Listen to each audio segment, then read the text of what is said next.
बागमती प्रदेश सरकारले सेवाग्राहीका लागि यातायात व्यवस्थापन सूचना प्रणाली TMIS सुरु गरेको छ, जसबाट सवारी साधन कर, नवीकरण दस्तुर र अन्य सेवाहरूको राजस्व भुक्तानी गर्न सकिन्छ।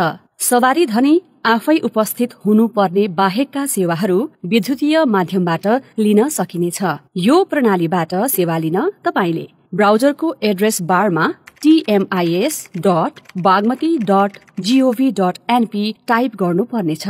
त्यसपश्चात मन्त्रालयको यातायात व्यवस्थापन सूचना प्रणालीको होम पेज खुल्नेछ।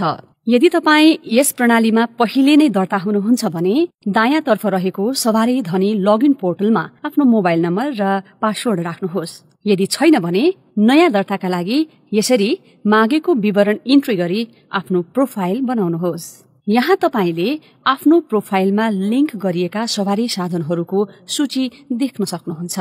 आफूले कर तिर्न खोज्नु भएको सवारी साधन नदेखिएमा दायाँतर्फ रहेको प्लस चिन्हमा क्लिक गर्नुहोस् र सवारी साधनको ब्लू बुक अनुसारको विवरण भरिसकेपछि सर्च गर्नुहोस्।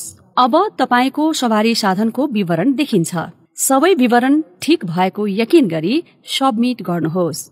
लिंक गर्ने क्रममा तपाईको सवारी साधन फेला नपरे यो इमेल ठेगानामा स्क्रिनशट र आफ्नो सम्पर्क नम्बर सहित इमेल गर्नुहोस्। त्यसपछि तपाईले प्राप्त गर्नुभएको इमेल बमोजिमको प्रक्रिया अघि बढाउनुहोस्। यति गरिसकेपछि तपाईले ड्याशबोर्डमा आफ्ना सवारी साधनहरूको सूची देख्नुहुन्छ।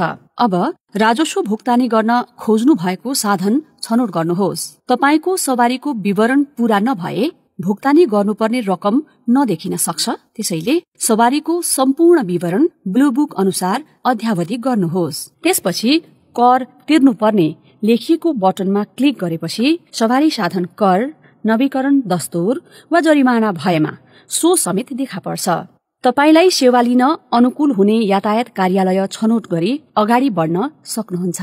यदि राजस्व भुक्तान अनलाइनबाट गर्न नसकिने भएमा कार्यालयमा सम्पर्क गर्नु वा दिएको इमेलमा सम्पर्क गर्नु भन्ने मेसेज देखिन्छ। उपलब्ध भुक्तानी सेवा प्रदायकहरू मध्ये कुनै एक छनौट गर्नुहोस्। भुक्तानी सफल भएपछि स्क्रिनमा यस्तो देखिन्छ। त्यसपछि क्यूआर कोड सहितको रसिद डाउनलोड गर्नुहोस्। निश्चित अवधिभित्र तपाईले सवारी बीमाको प्रमाण सहित यातायात कार्यालय गई ब्लू बुकमा दाखिला गराउनु पर्ने हुन्छ। क्यूआर कोड सहितको यो रसिद तपाईले ट्राफिक चेक जाँचका क्रममा समेत देखाउन सक्नुहुनेछ। कहिलेकाहीँ तपाईको खाताबाट रकम घटे पनि भुक्तानी असफल भन्ने देखिन सक्छ। यस्तो भएमा भुक्तानी गर्दा प्राप्त भएको ट्रान्ज्याक्सन रिसिप्ट, सवारी नम्बर र सम्पर्क नम्बर सहित पोर्टलमा दिएको इमेल ठेगानामा पठाउनुहोस्। तपाईले केही दिनमा इमेलको जवाफ प्राप्त गर्नुहुनेछ। हाल यो सेवा निजी सवारी साधनहरूको लागि मात्र TMIS को वेब पोर्टलमा उपलब्ध छ। साथै क्रमिक रूपमा अन्य माध्यमहरूमा विस्तार हुँदै जानेछ।